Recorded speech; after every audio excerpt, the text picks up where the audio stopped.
Hello, welcome to the channel guys. I hope you all are fine. So जैसे कि आप सबको पता है कि आपका एग्ज़ाम बहुत ही ज़्यादा करीब आ चुका है। तो आप लोगों का मोस्ट अवेटेड जो एग्ज़ाम था जेकेपी कांस्टेबल जो है वो 1 दिसंबर को होने जा रहा है।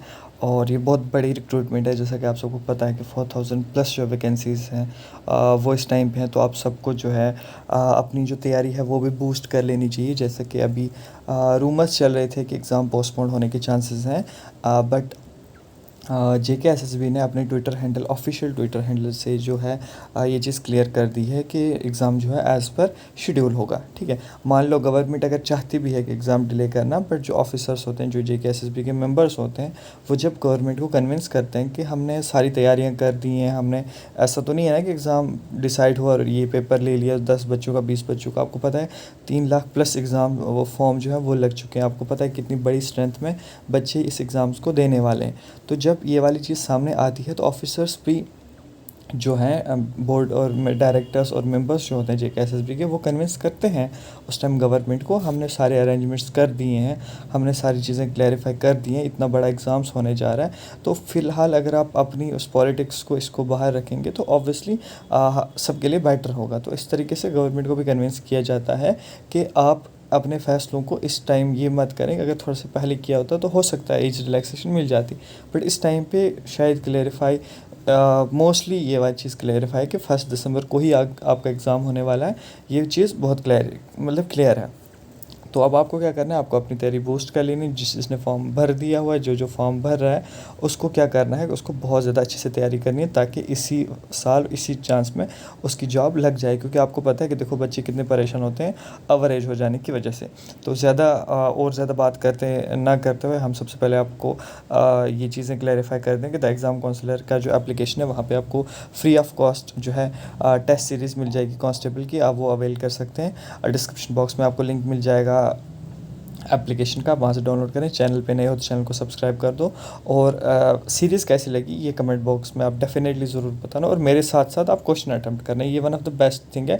आप यहाँ आए हो वीडियो देखने के लिए, तो इसका मतलब ये नहीं कि आप सिर्फ मेरी वीडियो और मेरे एक्सप्लेनेशन पे वो रहो। आप सबसे पहले अपना आंसर दो वीडियो पॉज करके, और देन आफ्टर दैट आप देखना आपका आंसर सही है या नहीं है। ठीक है, देखते हैं कितने आंसर आपके ठीक होते हैं। आप मुझे बताना कितने आंसर ठीक हुए। सबसे पहला क्वेश्चन, ठीक है। और एक और चीज़ बता दूँ मैं, ये one of the latest video और इसमें करंट अफेयर्स सारे लेटेस्ट डाले हैं। जितना मुझे पता है एज अ टीचर, मुझे जितना चीज़ें पता है कि कौन कौन से करंट अफेयर इंपॉर्टेंट है इस एग्ज़ाम्स के लिए, कांस्टेबल के लिए, तो मैंने वो सारी यहाँ पे डाली हैं। ठीक है, करंट अफेयर के related one of the best video रहेगी। Which of the following schedule deal with the official languages. ठीक है, सबसे पहला क्वेश्चन मैंने यहाँ पे ये फ्रेम किया है कि सबसे पहला जो चीज़ है यहाँ पे, कौन सा शेड्यूल जो है वो डील करता है ऑफिशियल लैंग्वेजेस के साथ। ठीक है, क्या वो शेड्यूल फर्स्ट है, क्या वो शेड्यूल फोर्थ है, क्या वो सेवन्थ है, क्या वो एट्थ है या टेंथ है। ठीक है, अब आपने मुझे बताना है कि कौन सा शेड्यूल जो है वो ऑफिशियल लैंग्वेजेस के साथ डील करता है। तो none other than eighth schedule जो है हमारा ऑफिशियल लैंग्वेजेस के साथ डील करता है। फर्स्ट शेड्यूल किसके साथ करता है? फर्स्ट शेड्यूल आपको पता है कि स्टेट्स, टेरिटरीज़, मतलब ये जो फर्स्ट शेड्यूल है ना, ये टेरिटरीज़ के साथ, इंडिया की जितनी भी टेरिटरीज़, अगर मैं स्टेट ऑफ इंडिया मतलब स्टेट ऑफ इंडियाज़ बोलूँ तो उसमें सिर्फ स्टेट आएंगी, यूनियन टेरिटरी नहीं आएंगी। तो अगर मैं आपको यूनियन टेरिटरी बोलूँ तो उसमें स्टेट रह जाएंगे। जब हम टेरिटरी बोलते हैं तो उसमें तीनों चीज़ें आती हैं। ठीक है, यूपीएससी का कंसेप्ट है कि जब हम टेरिटरी बोलते हैं तो उसमें हमारी स्टेट्स आती हैं, उसमें हमारी यूनियन टेरिटरी आती है, और वो एक्वायर्ड टेरिटरीज़ आती हैं जो हम फ्यूचर में एक्वायर्ड करेंगे। जब कॉन्स्टिट्यूशन मेकर्स ने ये वाली चीज़ नोट की कि अब हम इंडिया को क्या बुलाएं, कि यूनियन ऑफ टेरिटरीज़ बोलें या टेरिटरीज़ बोलें, तो उन्होंने क्या सही समझा, उन्होंने टेरिटरी ऑफ इंडिया बोला। उस टेरिटरी में क्या होता है, टेरिटरी में सारी चीज़ें आ जाती हैं। फोर्थ शेड्यूल राज्यसभा के रिलेटेड है। ठीक है, और सेवन्थ शेड्यूल आपको पता है कंकरेंट लिस्ट। कंकरेंट लिस्ट में 3 तरह की लिस्ट होती हैं, यूनियन लिस्ट, कंकरेंट लिस्ट और स्टेट लिस्ट। यानी कि कौन जो है किस पे कानून बनाएगा, ये एक लिस्ट होती है जो सेवन्थ में होती है। ठीक है, फिर उसके बाद एट्थ शेड्यूल मैंने कहा कि ऑफिशियल लैंग्वेजेस। टेंथ शेड्यूल जो है ये एंटी डिफेक्शन लॉ होता है। एंटी डिफेक्शन लॉ, इसमें क्या होता है कि अगर कोई एमपी या चुना हुआ एमएलए या कोई भी बंदा जो है वो अपनी पार्टी छोड़ के, जैसे लोगों ने उसको वोट दिया और उसने अपनी पार्टी छोड़ के दूसरी पार्टी ज्वाइन कर ली जीतने के बाद, तो उसको क्या हो जाएगा, वो एंटी डिफेक्शन में आके उसको क्या हो जाएगा, वो उसकी मेंबरशिप कैंसिल हो जाएगी, ख़त्म हो जाएगी, वो ना एमएलए रहेगा ना एमपी रहेगा। ठीक है, ये वाली चीज़। दूसरी चीज़, अगर उसको 2 साल से ज़्यादा की जेल हो जाती है, 2 साल या 2 साल से ज़्यादा की जेल हो जाती है ड्यूरिंग के वो एमपी है या एमएलए, तो उसकी जो है मेंबरशिप मेंबरशिप ख़त्म कर दी जाती है। ठीक है, आई होप आपको समझ आ गया होगा। मैं सारी चीज़ें आपको क्लियर करते हुए चल रहा हूँ। विच of the following languages is official language of India. इनमें से ऑफिशियल लैंग्वेज ऑफ इंडिया कौन सी है? क्या वो हिंदी है, क्या वो इंग्लिश है, क्या वो उर्दू है, क्या वो तमिल है? ठीक है, या इनमें से मल्टीपल लैंग्वेजेस भी हो सकती हैं। तो ऑफिशियल लैंग्वेज ऑफ इंडिया कौन सी है इनमें से? None other than Hindi. देखो इंग्लिश जो है इस टाइम पे ऑफिशियल लैंग्वेज ऑफ इंडिया नहीं है as far as my knowledge is concern. बाकी आप लोग फिर से देख सकते हो, but Hindi is the official language of India, sorry. चलो नेक्स्ट क्वेश्चन नंबर 3। आप देखना आपके कितने क्वेश्चंस ठीक हो रहे हैं, मुझे कमेंट बॉक्स में आप ये क्वेश्चन जो है अटैम्प्ट करो सबसे पहले खुद, फिर मुझे बताना। अच्छा, विच of the following article deals with the official language of India? क्या वो 340 है, 342 है, 343 है, या 345 है? तो इनमें से इंडियन कॉन्स्टिट्यूशन का कौन सा आर्टिकल है जो डील करता है लैंग्वेजेस ऑफ इंडिया पे? ठीक है, अभी तो हमने ऊपर शेड्यूल कहा कि 8 शेड्यूल करता है, लेकिन लैंग्वेज में कौन सा आर्टिकल डील करता है? तो आर्टिकल है 343। ठीक है, 343 sub clause 1, sub clause 2, sub clause 3, ये सारे हैं। ठीक है, अब आपको 343 कंप्लीटली पढ़ लेना है। चलो नेक्स्ट क्वेश्चन पे चलते हैं। As of now how many official languages are there in 8 schedule? ठीक है, एज ऑफ नाउ इस टाइम पे जो है कितनी ऑफिशियल लैंग्वेजेस जो हैं वो इस टाइम पर इसमें हैं। ठीक है, ओरिजिनली मैं बता दूं जब कॉन्स्टिट्यूशन लागू हुआ था उस टाइम 14 लैंग्वेजेस थी, और as far as 2024 is concern तो आज के टाइम पे 22 लैंग्वेजेस जो हैं इस टाइम पे 8th शेड्यूल के अंदर हैं। ठीक है, ओरिजिनल 14 थी और 22 अभी हैं। ठीक है, तो अगर हम जम्मू कश्मीर की बात करें, डोगरी जो लैंग्वेज है ये बाद में ऐड हुई है, कश्मीरी वाज ओरिजिनली देयर। ठीक है, चलो नेक्स्ट चलते हैं। Official languages of Jammu and Kashmir, इनमें से official language of Jammu and Kashmir कौन सी है? Official language of Jammu and Kashmir आपने बताना है, क्या वो उर्दू है, क्या वो हिंदी है, क्या वो इंग्लिश है, क्या वो डोगरी है, क्या वो कश्मीरी है? ठीक है, आपके पास आप वीडियो पॉज करके नीचे कमेंट दे दो, देन आफ्टर दैट मैं इसका आंसर बताता हूँ आपको। ठीक है, तो इसका आंसर है all of the above, all of the above. ठीक है, उर्दू भी, हिंदी भी, इंग्लिश भी, डोगरी भी, कश्मीरी भी। ठीक है, ये सारी लैंग्वेजेस जो हैं ये सारी languages official languages of Jammu and Kashmir हैं। तो आपने याद रखना है। ठीक है, गलत क्वेश्चन कभी मत करके आ जाना। नेक्स्ट चलते हैं। विच of the following is not the official language of India? इनमें से कौन सी ऑफिशियल लैंग्वेज, मैंने कहा था ना 8 शेड्यूल में ऑफिशियल लैंग्वेज है कितनी है? 22 है। इनमें से जो है कौन सी जो है ऑफिशियल लैंग्वेज ऑफ इंडिया नहीं है? ठीक है, अब आपने मुझे ये चीज़ बतानी है। हो सकता है ये मल्टीपल, चलो मैं आपको एक चीज़ करता हूँ, आप इसका पॉज करके आंसर दो, और मैं आपको कह रहा हूँ कि इनमें से मतलब मल्टीपल भी हो सकती हैं जो आपकी लैंग्वेज नहीं हो। क्या वो उर्दू है? उर्दू इंडिया की ऑफिशियल लैंग्वेज है, yes it is. Hindi official language है, यस इट इज़। इंडिया क्या इंग्लिश जो है 22 लैंग्वेजेस जो ऑफिशियल है उसमें आती है? नहीं, इंग्लिश नहीं आती। राजस्थानी है? नहीं, राजस्थानी नहीं है। नेपाली है? यस नेपाली इस। तो इसका मतलब इंग्लिश और राजस्थानी इस ये जो 2 लैंग्वेज हैं ये ऑफिशियल लैंग्वेज ऑफ इंडिया में नहीं आती हैं। 22nd शेड्यूल में जितने भी लैंग्वेज हैं उनमें से ये 2 लैंग्वेजेस नहीं हैं। क्या आपका ये आंसर ठीक हुआ? अगर हुआ तो आपकी तैयारी बहुत अच्छी है। How many new classical language are added in the list? ठीक है, ये 2024 का करंट अफेयर है। ठीक है, बहुत इंपॉर्टेंट करंट अफेयर है। अभी यहाँ पे कुछ इंपॉर्टेंट लैंग्वेजेस जो हैं उनको ऐड किया गया है क्लासिकल लैंग्वेज। क्लासिकल लैंग्वेज वो होती है, कुछ क्राइटेरियाज होते हैं क्लासिकल जो मतलब हालांकि आप जो है कांस्टेबल का जितने भी लोग एग्ज़ाम देंगे उनसे तो ये चीज़ नहीं पूछी जाएगी कि क्लासिकल लैंग्वेजेस का दर्जा किस लैंग्वेज को दिया जाता है और क्यों दिया जाता है और कब दिया जाता है, ये चीज़ आपसे नहीं पूछी जाएगी। बट आपसे ये वाली चीज़ ज़रूर पूछी जाएगी कि कौन सी लैंग्वेजेस हैं और कितनी लैंग्वेजेस हैं जिनको ये ऑफिशियल दर्जा मिला है। ठीक है, तो वो क्या वो 5 है, क्या वो 6 हैं, 4 हैं या 3 हैं? तो अगर हम यहाँ पे देखें तो टोटल 5 नई लैंग्वेजेस जो हैं उनको ऑफिशियल लैंग्वेजेस का दर्जा दिया जाता है। तो इसमें कुछ चीज़ें होती हैं। अगर मैं आपको 2 बेसिक चीज़ें बताऊँ कि ऑफिशियल लैंग्वेज क्लासिकल लैंग्वेज कैसे बताई जाती है, तो उसमें कम से कम 1500 यानी कि 1500 साल पुरानी वो लैंग्वेज होनी चाहिए।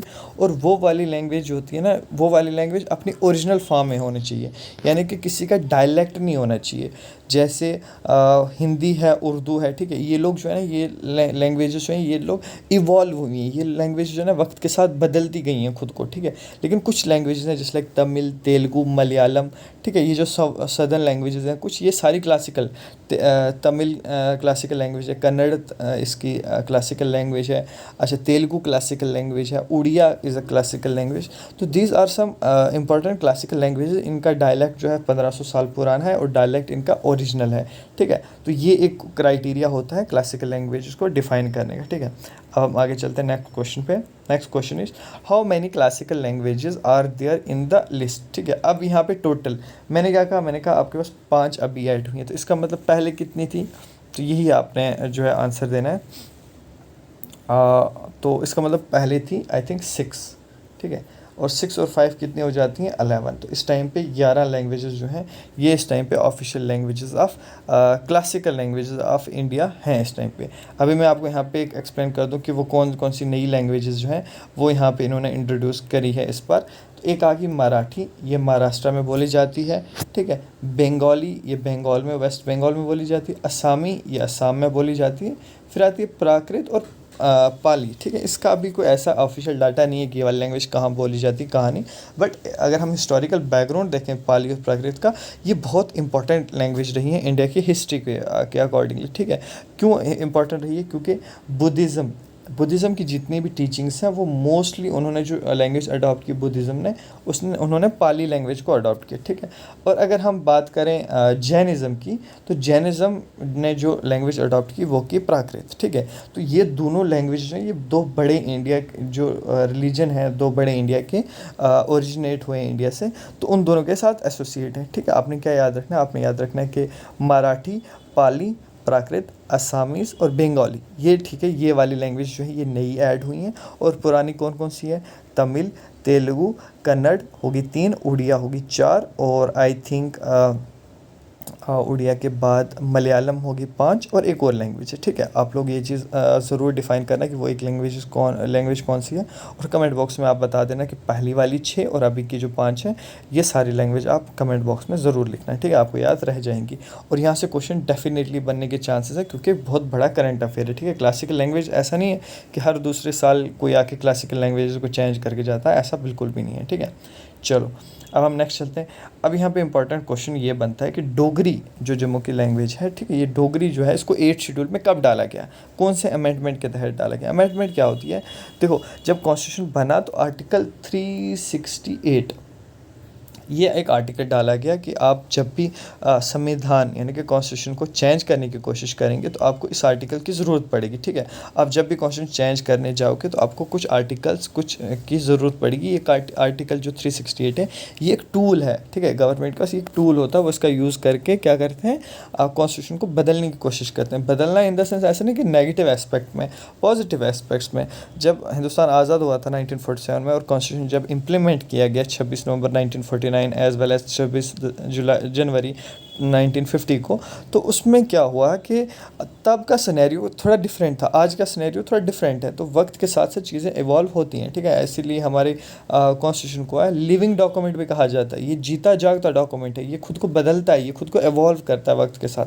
तो वही मैं यहाँ पे बता रहा हूँ आपको कि वक्त के साथ साथ जब 14 लैंग्वेज ओरिजिनली थी तो उनको ऐड करता गया, मतलब 14 लैंग्वेजेस के बाद फिर 18 हुई, फिर 19 हुई, फिर 20 हुई, तो आज होते होते 22 लैंग्वेज हुई हैं। तो उसी में यहाँ पे हमारा क्वेश्चन है कि जो डोगरी है is important language of Jammu, तो ये कब जो है यहाँ पे इसको इवॉल्व किया गया, कब इसको डाला गया जो है 8th शेड्यूल में। तो हमारा आंसर हो जाएगा 92nd constitutional amendment act 2003। 92nd constitutional amendment act 2003 में जो है इसको कहाँ डाला गया, इसको यहाँ पे कॉन्स्टिट्यूशन ऑफ इंडिया के 8th शेड्यूल में डाला गया। अब मेरा आपसे ये क्वेश्चन है, ठीक है, ये क्वेश्चन थोड़ा सा मैं आपसे पूछता हूँ। 86 constitutional amendment act 2000 I think 3 है या 2002 है, हाँ 2002 है शायद। तो 86 कॉन्स्टिट्यूशनल अमेंडमेंट एक्ट में क्या लाया गया था, क्या चेंजेस हुई थी, ये आप मुझे कमेंट बॉक्स में डेफिनेटली ज़रूर बताओगे। मेरा क्वेश्चन है 86 कॉन्स्टिट्यूशनल अमेंडमेंट एक्ट। हाँ, तो एक बुक है यहाँ पे आईन अकबरी। आईन अकबरी जो बुक है ये किसने लिखी गई, ठीक है। आपको पता है आपके सिलेबस में लैंग्वेजेस हैं, आपके लिए सिलेबस में मेंशन है टॉपिक बुक्स का। तो मेरा ये क्वेश्चन है कि आईन अकबरी जो है ये किसने लिखी है, क्या वो अब्दुल गफ़ार ने लिखी है, अबुल फजल ने लिखी है, कालिदास ने लिखी है, अब्दुल रहीम ने लिखी है, ठीक है। तो आप मुझे इसका आंसर वीडियो पॉज करके ज़रूर देना। देन आफ्टर दैट मैं इसके ओरिजिनल आंसर पे आता हूँ। ये अबुल फजल ने लिखी है, ठीक है। अबुल फजल के बाद अगर हम आईन अकबरी पे आएँ तो आईन अकबरी किसके मतलब किसके लिए लिखी गई है? ये अकबर के लिए। अकबर का जो दौर है वो कौन सा है? 1556 से लेकर, ठीक है। यानी कि सेकंड बैटल ऑफ पानीपत कब हुई थी आप मुझे बताना? 1556 से लेकर 1605, ठीक है। ये अकबर का दौर था। कम से कम 49 और 50 ईयर्स का जो अकबर ने रूल किया है इंडिया को, ठीक है। तो ये अकबर का रूल था और अकबर के रूल में Abul Fazal was one of the writers. तो उसने क्या किया? उसने अबुल फजल लिखी है।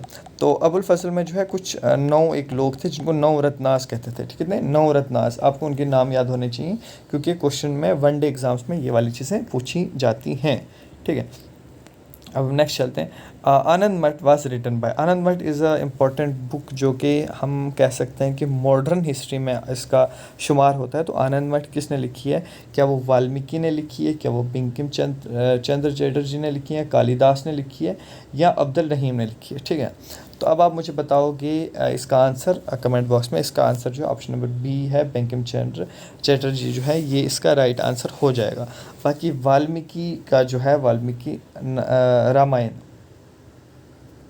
Ramayan is written by Valmiki. If I am wrong please जो है आप मुझे किसी भी क्वेश्चन में अगर कोई गलत लग रहा है तो आप डेफिनेटली मुझे कमेंट बॉक्स में उसको हाईलाइट ज़रूर करें। कालिदास क्यों फेमस है ये आप मुझे बताओगे। और अब्दुल रहीम वाज वन ऑफ द नवरत्नास। चलो नेक्स्ट चलते हैं हम नेक्स्ट क्वेश्चन पे। अर्थशास्त्र, important most important book of the Indian history. अर्थशास्त्र वाज रिटन बाय, ठीक है। अर्थशास्त्र क्या वाल्मीकि ने लिखी थी या बंकिम चंद्र चटर्जी? ये तो हो गया ऊपर। कालिदास ने लिखी, कौटिल्य ने लिखी या चाणक्य ने लिखी, ठीक है। अब आप मुझे बताओ अर्थशास्त्र इनमें से किसने लिखी है? अर्थशास्त्र के बारे में बताऊं तो जब वहाँ पे जो डायनेस्टी रूल कर रही थी, वो डायनेस्टी रूल कर रही थी, I think Nand dynasty rule कर रही थी, ठीक है। नंद डायनेस्टी रूल कर रही थी और वहाँ पे मौर्यन डायनेस्टी को रूल करना था, ठीक है। चंद्रगुप्त मौर्य को रूल करना। चंद्रगुप्त को कौटिल्य ने जो है हेल्प किया था, ठीक है। Kautilya was the political master of Chandragupta Maurya. उसने क्या कर दिया? उसने ओवरथ्रो कर दिया नंद डायनेस्टी को, और ये था कौटिल्य। कौटिल्य को ही चाणक्य भी कहा जाता है। ये दोनों नाम कौटिल्य और चाणक्य एक ही पर्सनैलिटी के हैं और अर्थशास्त्र वाज रिटन बाय इन दोनों के, मतलब इसी एक पर्सनैलिटी ने लिखी है, ठीक है। अर्थशास्त्र में हमें पॉलिटिकल सिनेरियो मिलता है उस टाइम का, ठीक है। और नेक्स्ट हम चलते हैं। Kalinga war was fought by, ठीक है। कलिंगा वार जो है किससे एसोसिएटेड है? कलिंगा वार एसोसिएटेड है ऑब्वियसली अशोका से, ठीक है। और कलिंगा जो है अभी रिसेंट के टाइम पे उड़ीसा का जो स्टेट है उसके आसपास जो एरिया है, उसी का जो एरिया है उसी को हम आज के टाइम पे कलिंगा जो है उस टाइम का BC में ये वॉर लड़ी गई थी। तो इसी के बाद जो है अशोका ने बुद्ध धर्म जो है, बुद्धिज़्म जो है वो अपना लिया था और जितने भी वायलेंस के साथ वो एसोसिएटेड था उन सब से वो अलग होके और कहा कि अब आज से मतलब हम लोग क्या करेंगे, नॉन वायलेंस अपनाएंगे, ठीक है। चलो next. Harshacharita was written by. Harshacharita जो है हर्षवर्धना जो है, Harshavardhan was the ruler of India around 606 से लेकर 647, ठीक है। ये उनका आई थिंक वो है। तो Hiuen Tsang was a traveller of Chinese जो हर्षवर्धन के टाइम पे इंडिया आया था, ठीक है। तो हर्षवर्धन एक इम्पॉर्टेंट रूलर रहे हैं इंडिया के। तो हर्षवर्धन के लिए भानभट्ट ने जो है हर्षचरित्र लिखी है। Harshacharita was written bye भानभट्ट। Harshacharita किसके लिए? हर्षवर्धन के लिए, जो वर्धमान डायनेस्टी के एक किंग थे, ठीक है। चलो नेक्स्ट चलते हैं। हाई कोर्ट स्ट्रेंथ, देखो आज का ही करंट अफेयर है, एग्जैक्टली अभी का करंट अफेयर, आज ही न्यूज़ आई है कि high court of Jammu and Kashmir जो है उसकी स्ट्रेंथ बढ़ चुकी है। उसकी स्ट्रेंथ पहले 17 थी, अब यहाँ पे बढ़ चुकी है। अब आप मुझे आंसर दो। मैं अगर पहले आपसे कोई पूछता कि हाई कोर्ट की स्ट्रेंथ क्या है, आप लोग बहुत खुश हो जाते, लिखते 17। Sir 17 is the right answer, sir 17 is the right answer, but 17 is now wrong answer. आप मुझे बताओ कि हाई कोर्ट की जो स्ट्रेंथ है वो अभी इंक्रीज़ हो गई है, वो अभी बदल गई है। तो वो क्या 24 हो गई है, 25 हो गई है, 13 हो गई है? तो आई थिंक 24 या 25 एक आंसर है। तो ये आप मुझे बताओ कि 24 है या 25 है? 25 is the right answer. High court की स्ट्रेंथ जो है वो अभी 17 से बढ़ के 25 हो चुकी है। Who is the current chief justice of Jammu and Kashmir high court? ये मुझे आप बताओगे। ठीक है, रिसेंटली, और वो शायद लद्दाख से उनका ताल्लुक़ है। तो आप मुझे यहाँ पे कमेंट बॉक्स में लिखो who is the current chief justice. बहुत इंपॉर्टेंट क्वेश्चन है, फिर मत बोलना कि कांस्टेबल में यहाँ से पेपर आया, वहाँ से क्वेश्चन आया, मुश्किल था, आसान था, ऐसा नहीं होता। क्वेश्चन जो है आसपास के करंट अफेयर से ही आता है, और ये बहुत बड़ा करंट अफेयर है कि who is the current chief justice of Jammu and Kashmir high court, और करंट स्ट्रेंथ जो है याद रखना। Next, which of the following is not the district of Ladakh. ठीक है, ये सब जो है इनमें से कौन सी जो है लद्दाख की डिस्ट्रिक्ट नहीं है। ठीक है, यह आपने मुझे बतानी। अब लद्दाख की डिस्ट्रिक्ट, ये सारे नाम सुन के आप कंफ्यूज हो रहे होंगे। देखिए, करंट अफेयर में यही होता है, करंट अफेयर पढ़ने बहुत ज़रूरी होते हैं। लद्दाख में जो है लेह और लद्दाख, ठीक है, ये दो सॉरी लेह और जस्ट अ सेकेंड, हाँ, लेह और करगिल, ये दो डिस्ट्रिक्ट्स थी लद्दाख की जब ये bifurcation of Jammu and Kashmir हुआ। ठीक है, दो डिस्ट्रिक्ट्स के बाद 5 और डिस्ट्रिक्ट जो है लद्दाख में ऐड हो गई हैं। वो कौन कौन सी हैं? वो हैं द्रास, वो है शाम, वो है नुब्रा, वो है छांगतांग, वो है जंस्कर। ठीक है, यहाँ पे क्वेश्चन गलत हो गया है। विच of the following is not, यहाँ पे लिख दिया। इसका आंसर जो होगा वो होगा नन ऑफ द अबव। ठीक है, क्यों नन ऑफ द अबव? क्योंकि ये सारी जो हैं ये सारी डिस्ट्रिक्ट्स हो गई हैं लद्दाख की। अब आप बोलोगे ये तो हमने नाम कभी सुना ही नहीं है। आप यही क्वेश्चन जीके से भी उठा के तोड़ मरोड़ के फिर आपके सामने रख देगी, परोस देगी प्लेट पे, तो फिर आप बोलोगे कि पता नहीं कहाँ से क्वेश्चन आया, क्वेश्चन यहाँ से आएगा। तो लद्दाख और करगिल पहले दो डिस्ट्रिक्ट्स थी, अब उसमें द्रास ऐड हो गया, शाम ऐड हो गया, नुब्रा ऐड हो गया, छंगतांग हो गया, और जंस्कार। ये आप सारी वर्ड्स याद रख लेना। तो ये एक इंपॉर्टेंट क्वेश्चन बनने वाला है इन फ्यूचर। ठीक है, तो बाकी अभी आप मुझे बताओ, जितने मैंने क्वेश्चन पूछे उस सबके आंसर देने आपने, और कमेंट बॉक्स में बताना है कि सेशन कैसा लगा आपको। बाकी अगर आप चैनल पे नए हो तो चैनल को आपने सब्सक्राइब करना है। वीडियो अगर पसंद आई है तो लाइक करना, और मेरे लिए कोई फीडबैक है कि टीचर अच्छा हूँ नहीं हूँ, ये है वो है, तो वो भी आप डेफिनेटली बता सकते हो। ठीक है, और फिर उसके बाद अगर आप चैनल पे नए हो तो चैनल को डेफिनेटली जो है सब्सक्राइब करना है। और नेक्स्ट आप मुझे बताओ नेक्स्ट सीरीज़ में आपको कहाँ प्रॉब्लम आ रही है। ठीक है, तो हम नेक्स्ट सीरीज़ डेफिनेटली ट्राई करेंगे क्योंकि उसी टॉपिक पे हो जिसमें आपको ज़्यादा प्रॉब्लम्स आ रही हैं। ठीक है, तो बाकी आपको ये सीरीज़ कैसी लगी कमेंट बॉक्स में ज़रूर बताना। ठीक है, चैनल को सब्सक्राइब कर देना। चैनल के बाद आपको जो है डिस्क्रिप्शन बॉक्स में आपको एप्लीकेशन का लिंक मिल जाएगा, वहाँ पे आपको फ्री ऑफ कॉस्ट जो है इसकी टेस्ट सीरीज़ मिल जाएगी, मॉक टेस्ट मिल जाएंगे। आप वो अटैम्प्ट डेफिनेटली करो, तो आपकी जो है स्ट्रेंथ है वो इन्हेंस हो जाएगी। आपको पता चल जाएगा कि आपकी तैयारी कैसी चल रही है। बाकी द एग्ज़ाम काउंसलर के जो यूट्यूब चैनल है उसको सब्सक्राइब करो, और एग्ज़ाम काउंसलर का जो एप्लीकेशन है वो भी डिस्क्रिप्शन बॉक्स में मिल जाएगा आपको उसका लिंक, तो आपने वहाँ पे भी ज्वाइन कर लेना। बाकी सेशन कैसा लगा कमेंट बॉक्स में ज़रूर बताना। Thank you very much.